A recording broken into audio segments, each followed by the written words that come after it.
하나님의 말씀을 봉독하겠습니다. 우리 하나님의 말씀은 누가복음 3장 7절에서 14절까지의 말씀입니다.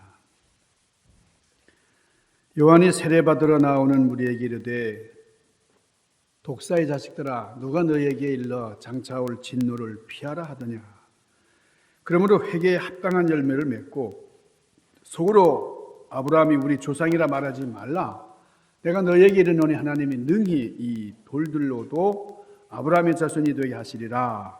이미 도끼가 나무 뿌리에 놓였으니 좋은 열매 맺지 아니하는 나무마다 찍혀 불에 던져지리라.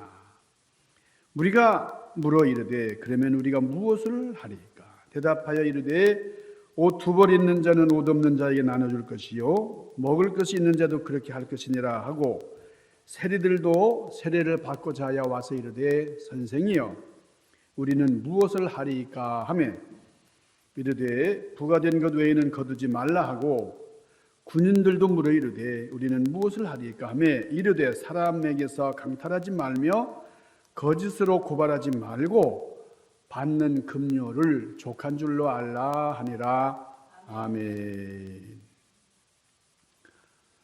오늘은 우리 교회가 이 땅에 세워진 지 53년이 되는 날입니다. 53년 전에 우리 이응균 목사님과 11명의 성도들이 모여서 첫 예배를 드림으로 우리 교회가 시작이 됐습니다. 오늘 뜻깊은 창립 기념주일을 맞아서 오늘은 우리가 옛날 교회로 올라가 보려고 합니다. 옛날 교회. 애굽을 떠난 이스라엘 백성들이 가나안을 향해서 가는 그런 동안에 모세라고 하는 목회자가 목회했던 그런 교회가 있었습니다. 성경에서는 이 교회를 광야 교회다 이렇게 얘기를 합니다. 사도행전 7장 38절에 보면 스데반 집사님이 죽기 직전에 순교하기 직전에 설교를 이제 했어요. 근데 설교할 때에 이 광야 교회를 기억하라 그랬습니다. 그러니까 스데반 집사가 누굽니까? 스데반 집사는 우리 초대교회 예루살렘 교회의 7 집사 중에 한 분이었어요. 근데 이 스데반 집사님은 전도하고 전도 설교 한 번 하고 돌에 맞아 죽었어요. 그러니까 이 스데반 집사님이 처음이자 마지막으로 행했던 유일한 그런 설교인데 그 마지막으로 행했던 설교가 사도행전 7장에 기록이 되어 있습니다. 사도행전 7장 37절과 38절에 이렇게 말씀을 합니다. 이스라엘 자손에 대해 하나님이 너의 형제 가운데서 나와 같은 선지자를 세우리라 하던 자가 곧 이 모세라. 시내산에서 말하던 그 천사와 우리 조상들과 함께 광야 교회에 있었고 그랬어요. 광야 교회에 있었고 또 살아있는 말씀을 받아 우리에게 주던 자가 이 사람이라 그렇게 말씀을 했어요. 그러니까 모세와 함께 이스라엘 백성들이 광야 생활했는데 그것이 바로 교회 생활이었다. 광야 교회다. 스데반 집사님이 그렇게 얘기를 했어요. 그러니까 이스라엘 광야를 지나는 그 기간, 그 동안을 스데반 집사가 일컫기를 광야 교회 생활이었다. 그러니까 이스라엘 백성들이 애굽에서 종살이 하다가 그 노예 생활을 벗어나서 이제 가나안을 향해서 가는데 그 가나안을 향해 가는 그 길이 광야 길이었어요. 아주 힘들고 척박한 그런 길이었어요. 그래서 이 가나안을 향하여 가는 동안에 40여 년 동안 머물렀던 그 광야 생활이 바로 교회 생활이었다. 그렇게 얘기를 했어요. 자, 교회 생활이 어디에서 이제 비롯됐다고요? 교회 생활이 광야에서. 여러분, 이 광야라는 것이 참 중요합니다. 지구상의 3대 종교라 일컫는 종교들이 다 광야에서 출발했습니다. 자, 불교, 붓다라고 하는 석가모니 이분이 광야에서 득도했습니다. 깨달음을 얻었어요. 이슬람교의 마호메트 이슬람교의 창시자 마호메트도 광야에서 계시를 받았어요. 힌두교도 그렇게 광야에서 출발을 했습니다. 스데반 집사의 표현에 따르자면은 지금 우리가 살고 있는 지금 이 생활이 바로 광야 생활, 교회 생활, 광야 교회 생활이다라는 겁니다. 그런 의미에서 우리 중앙감리교회, 우리 교회의 삶도 역시 광야 교회의 삶이다, 이렇게 얘기할 수 있습니다. 자, 모세는 호렙산 광야에서 40여 년 동안 지도자 훈련을 쌓았습니다. 사도 바울도 예수님을 만난 다음에 광야로 갔어요. 아라비아 광야에서 3년 동안 묵상하고 그리고 훈련을 했어요. 그래서 이 과정을 거친 다음에, 광야 생활을 거친 다음에 이제 전도 사역을 시작을 했고, 세례 요한이 광야에서 세례를 베풀었어요. 그러니까 세례 요한이 설교를 하는데 그 설교 강단이 어디냐? 광야였다. 광야에서 설교를 했어요. 광야에서 세례를 베풀었어요. 자, 우리 예수님도 광야로 나가셨다 그랬어요. 자, 사역을 시작하실 때에 다른 데 가신 게 아니고 광야로 나가셔서 40일 동안 금식하시고, 그리고 그 훈련을 수행하신 다음에 공생애를 시작을 하셨다. 스데반 집사님이 이 광야 교회를 기억하라. 고린도전서 10장 1절과 2절에 보면은 우리 사도 바울도 우리 스데반 집사와 비슷한 그런 말씀을 했어요. 이 광야에 대해서 교회론적인 얘기를 했습니다.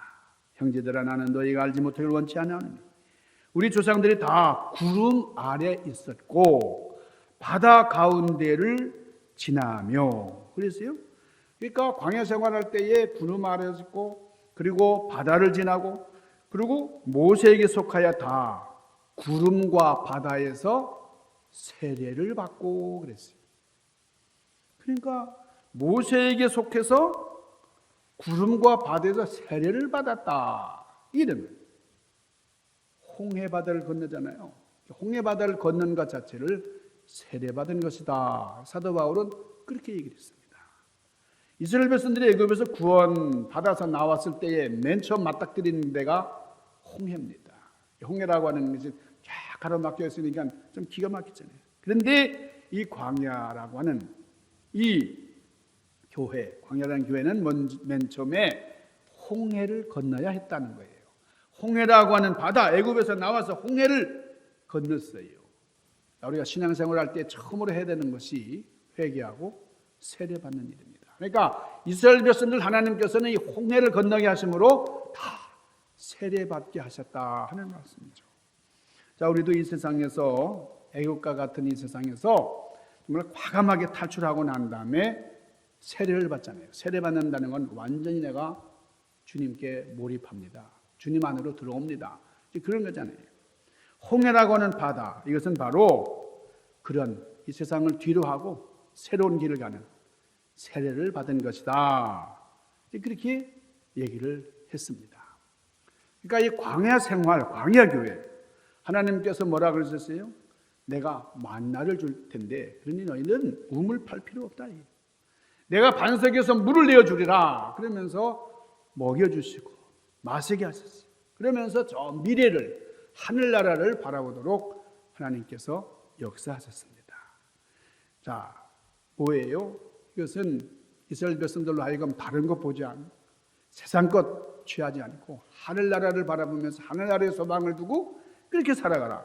가나안 땅을 사모하며 살아가라. 그런 하나님의 뜻이었습니다. 이 누가복음 3장 4절에 보면은, 자, 이건 오늘 2000년 전에 있었던 광야교회가 나와요. 자, 여기 목회자가 누굽니까? 광야교회에서 설교하던 이 목사 세례요한이에요. 세례요한. 세례요한이 뭐라고 설교하고 있습니까? 회개하라, 회개하라, 회개하라. 천국이 가까웠느니라. 자, 회개하면 하나님의 구원하심을 보리라. 이 모여드는 이 군중들을 향해서, 청중들을 향해서 세례요한이 강조했던 그 메시지의 주제는 회개하라, 회개하라. 그러니까 설교의 내용이 회개와 구원입니다. 하나님 나라를 이제 얘기하면서 회개하라. 그러니까 오늘날 강단에서 외쳐지는 설교 내용과 많이 달라요. 회개하라. 이 회개라고 하는 말이 헬라어로는 메타노이오. 이 메타라고 하는 말은 다르다라는 뜻이에요. 이질적이다 이제 그런 뜻이에요. 그리고 노에오라고 하는 말은 생각이란 말이에요. 그러니까 메타노에오 그러면은 생각을 바꾸라는 거예요. 생각을 다르게 해야 된다 그거예요. 그러니까 어떤 일에 대해서 회개 그러면은 후회하고 슬퍼하는 것이 아닙니다. 회개는 뭐예요? 후회하고 슬퍼하는 것으로 끝나지 않고 완전히 돌아서는 거예요. 완전히 돌아서는 거예요. 내가 그동안 잘못된 길을 걸어왔네. 내가 잘못된 생각을 했네. 잘못된 태도에서 돌아서는 것이 회개입니다. 그러니까 여러분 가룟 유다는 회개하지 않고 죽었어요. 가룟 유다가 이렇게 지나고 보니까 아하 내가 잘못했네. 내가 예수를 잡아 죽였어.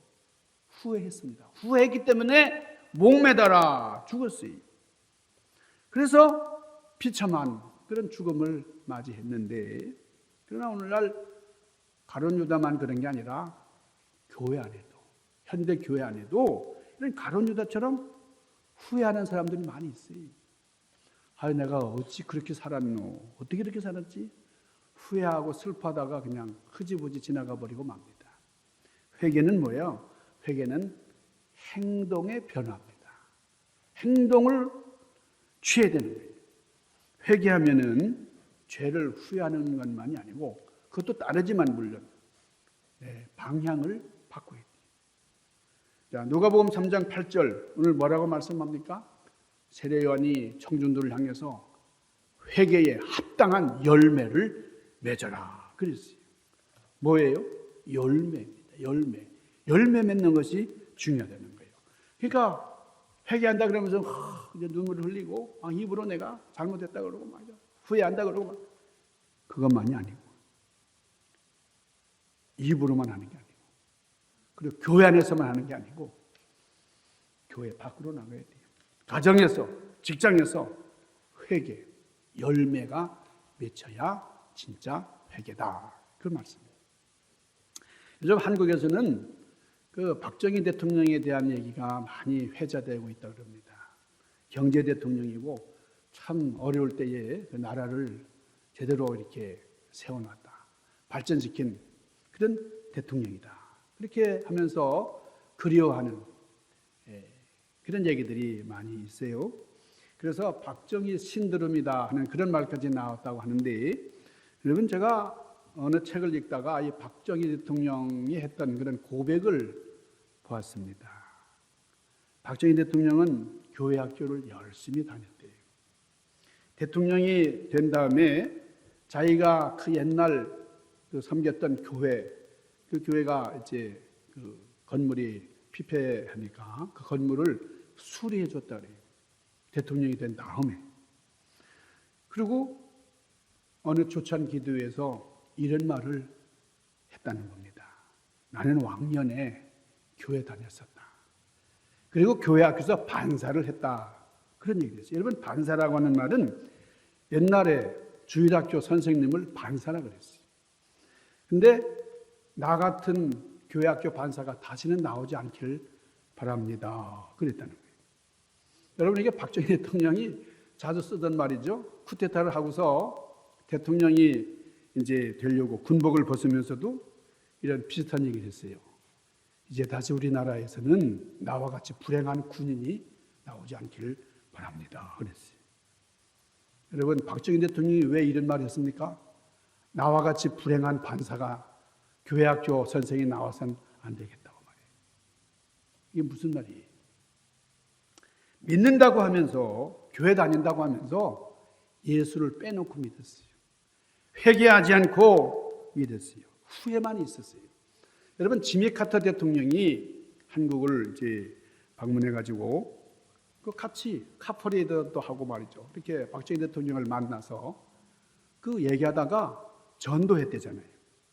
그런데 그 지미 카터 대통령이 이제 우리 죽으면은 죽어서 가는 세상도 생각해야 되고 지금 대통령으로서 우리가 영원히 있는 게 아니고 많이 이제 설득을 했습니다.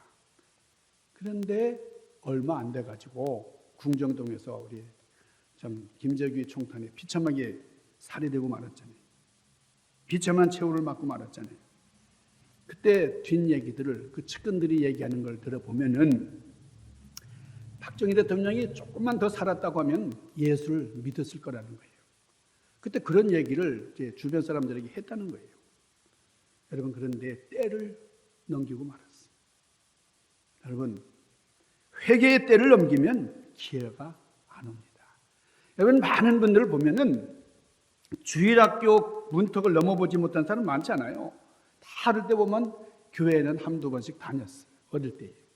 그런데 참 교회 다닌다고 다 예수 믿는 게 아니고 다 구원받은 게 아니에요. 그러니까 진짜 예수를 믿고 예수를 이제 영접하고 구원의 확신을 가지고 이렇게 살아간다는 것이 너무나 중요한데 그렇게 쉽지가 않아요. 우리가 신앙생활하면서 회개에 합당한 열매를 맺는다는 것, 이게 얼마나 중요한지 모릅니다. 오늘 세례 요한은 회개에 합당한 열매를 맺어라 그랬어요. 자, 우리가 교회 다닌다고 해서 다 거듭나는 거 아닙니다. 교회 다닌다고 해서 모든 사람이 다 회개하는 것도 아니. 목사님, 제가 전에 성가대 했습니다. 제가 전에는 청년회 임원도 했어요. 제가 전에 교회 헌금도 좀 했죠. 이렇게 말하는 사람. 믿었다고 하고 안다 그래요. 과거에 내가 이렇게 참 찬란하게 신앙생활 했다고 말이에요. 그러니까 전도회도 안 들어요. 내가 다 안다 말이에요. 얘기 안 해도 내가 다 아는데 말이에요. 차라리 안 믿는다 그러고 모른다 그러면은 이게 전도가 되겠는데 이게 어설프게 알고 확실하지 않으니까요. 이게 문제가 되는 거예요. 알았다고 하는데 이건 되지가 않는 거예요. 교회 왔다 갔다 하고 찬송가도 부르지만은 열매가 보이질 않아요. 여러분, 그래서 사람들이 모였다고 이게 교회가 아닙니다. 부름받은 사람들, 소명을 가진 사람들의 모임이죠. 회개가 있는 장소가 교회입니다. 회개가 있어야 이게 교회다 그 말이에요. 여러분, 부흥이 뭡니까? 사람들이 많이 모이면 이게 부흥입니까? 우리 교회 부흥했어. 우리 교회 부흥했어요. 사람들이 많이 모였다. 그래서 부흥했대. 이러면 안 그렇습니다. 사람들이 모여서 박수치고 재미나지. 그게 교회입니까? 아닙니다. 여러분, 부흥이라는 것은 회개의 역사가 일어나는 거예요. 우리 마음속에서 진정한 방향 전환이 일어나요. 그게 부흥이에요. 누가복음 3장 오늘 7절 말씀 보니까 여기 3장 7절이에요. 광야에 세례 요한의 메시지 소리를 들으고 많은 사람들이 몰려왔다 그랬습니다. 갈릴리 호수에 어부들이 왔어요. 백성들의 고열로 살찐 이 세리들도 나왔습니다. 형식적인 교회 생활, 종교 생활로 만족할 수 없었던 많은 무리들이 광야로 몰려왔어요. 이게 광야 교회다. 먹을 거 있으면 나오게 되어 있어요. 생명이 있으면 나오게 되어 있습니다. 바리새인과 사두개인들도 나왔어요. 그랬을 때에 세례 요한이 뭐라고 했습니까? 이 독사의 자식들아. 이게 굉장한 거죠. 누가 너희를 가르쳐 임박한 진노를 피하라고 하더냐. 여러분이 사두개인과 바리새인들이 나왔다고 하는 것은 굉장한 거잖아요. 그 당시에 보면 세례 요한 목회 잘한다. 저런 사람들도 다 이렇게 모였네. 저 광야 교회 굉장히 부흥했네. 이럴 텐데 말이에요. 여러분, 그런데 이 바리새인과 사두개인들은 어떤 사람들입니까? 그 사람들은 변화를 원치 않는 사람들이에요. 변화 자체를 인정하지도 않았어요. 그냥 내가 받고 있는 이 기득권, 내가 받는 이 대접, 이거를 내 자손들에게도 거의 물려줘야 되겠다. 그런 사람들이에요. 그래서 세례 요한이 회개하라 그랬어요. 세례 요한이 인기가 있으니까 바리새인은 바리새인대로, 사두개인은 사두개인대로, 저 세례 요한은 어떻게든지 내 편으로 끌어들여야 되겠다. 이런 생각밖에 없었어요. 그러니까 이 사람들이 광야 교회로 나오는 것은 세례 요한의 그 회개에 합당한 열매를 맺으라고 하는 건 메시지에 감동돼서가 아니고 그 설교를 들으려고 하는 마음이 있어서 나온 게 아니고 어떻게든 세례 요한을 내 편으로 끌어들이려고 하는, 그 세례 요한의 소리를 바꾸려고 하는, 바꾸게 그렇게 하려고 하는 목적에서 나왔어요. 바리새인들은 외식주의자들이었습니다. 자기 족보 자랑하고 교리 자랑하다가 교만해진 그런 사람들이 바리새인들이에요. 사두개인들은 어떤 사람들입니까? 바리새인과 아주 정반대 사람들입니다. 모세오경은 믿으면서도 부활을 안 믿어요. 천사도 안 믿고요. 영도 없다고 주장하는 사람들이 사두개인입니다. 아주 철저한 자유주의자예요. 요즘 말로 하면 진보주의라 할 거예요. 그 시대에 영향력 있는 사람들이 빈들의 사람, 이 세례 요한에게 찾아 나오니까요. 야, 대단한데. 그러니까 세례 요한도, 야, 아니 내가 목회를 잘하네. 이렇게 생각할 것 같은데, 여러분, 이 사람들이 왜 세례 요한을 찾아 나왔어요? 당시의 권력자, 유명 인사들이 광야에 나오니까, 이렇게 나와주니까 참 얼마나 고마운가. 그렇게 말할지 모릅니다. 교회에 나오는 게 아니고요, 나와주는 사람들이 있잖아요. 이 LA는 교회에 나와주는 사람들이 이제 많이 있다 그래요. 그런데 세례 요한은 이런 사람들을 향해서 고마워하지 않았어요. 어떻게 했어요? 오히려 눈을 부릅뜨고 뭐라고요? 이 독사의 자식들아. 이야, 이 세례 요한 목사님이, 여러분 처음 나온 교인들에게 이건 너무 심한 거 아니에요? 어떻게 그럽니까? 독사의 자식들아. 강단에서 말이에요. 와, 여러분, 우리가 교회를 어떤 경우에는 친교단체라고 생각하는 분들이 있습니다. 사교단체로 생각하고 나오는 사람들도 있어요. 변화에는 관심이 없어요. 내가 변화돼서 새 사람 되고 하늘나라 백성 되고 하는 이런 데는 관심이 없어요. 그냥 나를 건드리지 말아라. 나에 대해서 물어보지도 마. 그냥 축복만 하면 되고 나 상관없어. 내가 나가주는 것이 고맙지 않냐고. 그래서 여기 세례 요한이 뭐라 그러냐. 이 독사의 자식들아. 너희들이 좀 얼굴에는 참 평화스럽고 참 좋은 것 같은데 너희 속에 독이 들어있지 않느냐. 이 독사의 자식들아. 그런 겁니다. 여러분 아주 끔찍한 얘기잖아요. 이 소리를 듣고 누가 교회에 나오겠어요. 그런데 세례 요한은 계속해서 뭐라 그럽니까? 너희들이 회개에 합당한 열매를 맺어라. 여러분, 회개의 합당, 이 합당이라는 말이 뭡니까? 회개와 같은 무게가 되는 열매를 맺어라는 거예요. 그러니까 지적으로는 죄를 인정하고 감정적으로는 그 죄에 대해서 슬퍼하는 거예요. 애통하는 거예요. 내가 잘못했구나. 그리고 의지적으로는 구체적으로 죄에서 돌이키는, 돌아서는 그런 행동을 하는, 이것이 회개에 합당한 행동이에요. 여러분, 우리가 교회에 와가지고 그냥 눈물 흘리며 콧물 흘리면서 막 회개한 것 같은데 교회 문 밖으로 나가면서 그냥 태도가 달라지지 않아. 전과 똑같았다 그러면 그거 회개 아닙니다. 회개한 것 같은데 회개 아니에요. 그래서 세례 요한이 뭐라 그럽니까?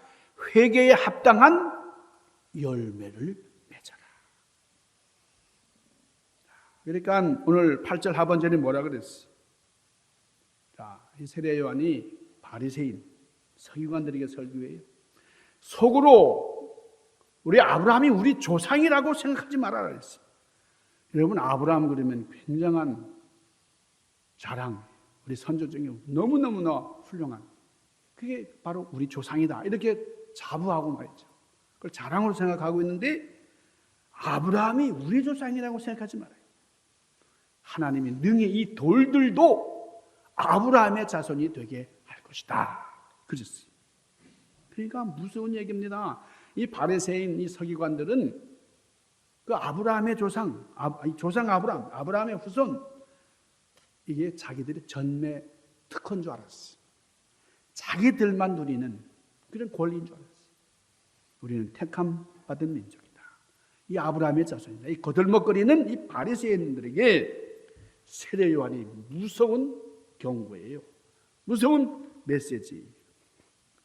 송두리째 그냥 자존심을 구겨버리는 그런 설교였어요. 이 돌만도 못한 놈들아, 차라리 이 돌들이 아브라함의 자손이 될 것이다. 그랬어요. 해가 그때 이런 독설스러운 이 설교를 들은 사람들의 반응이 어때요? 여러분, 제가 여기서 뭐 독사 이런 얘기도 아니지만 뭐 조금 이렇게 부정적인 얘기를 하거나 여러분 이렇게 야단친 얘기하면 여러분 그냥 금방 시험 들어요. 그렇잖아요? 오늘 조 목사가 저런 얘기까지 하네요. 여러분, 이 사람들이 이런 설교를 듣고 어떻게 반응을 하느냐? 10절 말씀이에요. 10절. 우리가 오늘 무엇을 하리까? 그랬어요. 오늘 우리가 무엇을 하리까? 우리 함께 해볼까요? 시작. 예, 영어로 What should I do? What shall I do? 여러분, 이게 내가 무엇을 할까요? 마음에 찔림을 받아요. 마음에 확 찔림을 받고서 그냥 내가 무엇을 해야 되겠느냐? 내가 무엇을 해야 되겠느냐? 이렇게 마음속에서 참 다짐을 하고 말이죠. 네. 여러분, 우리가 한 번이라도 예배 드리고 돌아가면서 내가 정말 잘못했다. 눈물을 흘리면서 하나님, 이제 제가 이렇게 살아왔는데 이제 앞으로 제가 무엇을 하리까? 여러분, 그냥 귀만 가지고 오늘 목사 설교 길어서 오늘 재밌는 얘기가 한 번밖에 안 했네. 여러분, 오늘 왜 저렇게 목사가 열을 냈지? 그냥 감상하고 말이에요. 그렇게 돌아가는 게 아니라 입을 열어서 주여, 제가 무엇을 하리까? 여러분, 이게 너무나 중요해요. 이제 세례 요한의 설교가 결론에 왔습니다. 지금까지 엄청난 무서운 설교로 이렇게 책망을 한 이유가 오늘 여기 16절과 17절을 위해서예요. 나는 너희를 회개케 하기 위하여 물로 세례를 주거니와 내 뒤에 오시는 그분은 능력이 많으시니 나는 그분의 신들매 풀기도 감당치 못하겠노라. 이제 그분은 성령과 불로 세례를 주실 것이다. 그랬어요. 자, 지금까지는 세례 요한이 물로 세례를 주고 회개를 이제 시켜줬어요. 근데 이제는 어떻게 해야 된다고요? 성령 세례 받아야 된다는 거예요. 오순절 다락방에 있는 제자들에게 여러분 불에 혀같이 갈라지는 것들이 나타났다 그랬잖아요. 불이 뭡니까? 불은 태우는 겁니다. 불은 깨끗하게 하는 거예요. 성령 바람이 나에게 불어와야 됩니다. 내 속에 변화가 일어나야 된다는 거예요. 스데반 집사는 광야 교회를 말했어요. 가나안으로 가기 위해서 이 진정한 축복을 누리는 사람들은 거쳐야 되는 그 과정이 있는데 그게 바로 광야 생활이라는 거예요. 그러니까 여러분, 교회는 뭐 안락한 교회, 뭐 안식만을 위한 교회가 아니라 이것은 훈련받고 거친 연단 속에 있는 광야와 같은 그게 바로 교회 생활이라는 거예요. 그런 점에서 오늘 우리의 교회 생활이 광야 교회고 우리 중앙감리교회가 광야 교회입니다. 여러분, 우리가 이 땅에 있을 동안에 광야 교회의 일원으로 바른 훈련을 거치지 못한다고 하면은 우리가 천국 백성으로서의 자격을 상실게 될 거예요. 그래, 광야 생활. 주일이 기다려지는 거예요. 성수주의를 하라 그랬는데 내가 주일을 빼먹어. 이건 아니지. 그러나 너무너무나 이제 죄의식. 하나님 앞에 영광을 돌리기 위해서 내 삶 자체가 주님께 영광 돌리는 삶이에요.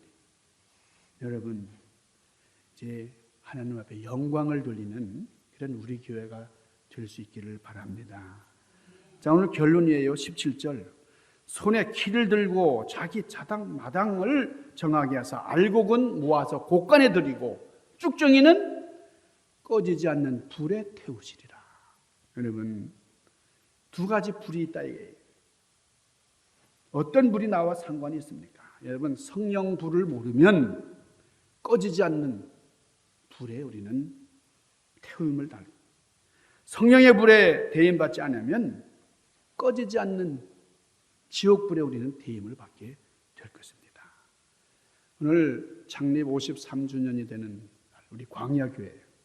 그래서 오늘 음식들이 대체로 좀 쓴 음식들을, 광야에서 먹었던 음식들을 준비하신 것 같아요. 뭐 국, 그러면 쑥국이 있고요. 그리고 질경이, 나물들, 질경이, 뭐 신선초, 국화나물, 뭐 이런 것들이 좀 이렇게 상추랑 이렇게 준비가 되는데, 여러분 광야 생활의 의미를 생각하면서 우리가 쓴 것, 정말 좀 힘들지만은 하나님과 더불어서 함께 한다고 하는. 그래서 우리 중앙감리교회가 광야의 소리로 충만한 변화의 물결로 새로워지는 그런 우리 교회가 되기를 주님의 이름으로 간절히 축원합니다. 기도하십시다.